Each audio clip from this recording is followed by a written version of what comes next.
கர்த்தருடைய பரிசுத்த நாமத்துக்கு மகிமை உண்டாவதாக. இந்த நாளில் கர்த்தருடைய வார்த்தை சொல்கிறது, எரேமியா 1 வசனம். நான் உன்னை தாயின் வயிற்றில் உருவாக்கும் முன்னே உன்னை அறிந்தேன் என்று. தாயின் வயிற்றில் உருவாக்கும் முன்னே தேவன் நம்மை அறிந்திருக்கிறார். நம்முடைய பிறப்பு ஒரு சம்பவமாக இருந்தாலும் ஆண்டவர் நாம் பிறப்பதற்கு முன்பாக, அதாவது தாயின் கருவிலே நாம் உருவாகும் முன்னதாகவே நம்மை அறிந்திருக்கிறார்.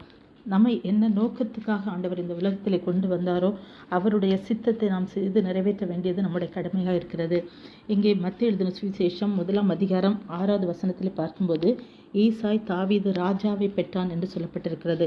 அதற்கு முன்பதாகவும் பின்பதாகவும் பார்க்கும்போது அங்கே யாருமே ராஜாவை பெற்றான் என்று சொல்லப்படவில்லை. அதற்கு பின்பதாக பிறந்த எல்லாருமே ராஜாவின் பிள்ளைகளாக இருந்து ராஜாபாரத்தை ஏற்றுக்கொண்டார்கள். ஆனால் இந்த தாவீது அப்படி அல்ல, ஒரு ஆடு மேய்க்கிறவனாகவே அங்கே இருந்தார். ஈசாய் தாவீது ராஜாவை பெற்றான் என்று சொல்லப்பட்டிருக்கிறது. 1 சாமுவேல் 13 நாம் பார்க்கும்போது, சவுல் ராஜ்யபாரம் பண்ணின 2வது வருஷத்திலே அங்கே தாவீது குறித்து அங்கே சொல்லப்பட்டிருக்கிறது. கர்த்தர் தம்முடைய இருதயத்துக்கு ஏற்ற ஒரு மனுஷனை தமக்கு தேடி அவனே கர்த்தர் தம்முடைய ஜனங்களுக்கு மேல் தலைவராக இருக்க கட்டளையிட்டார் என்று சொல்லப்பட்டிருக்கிறது.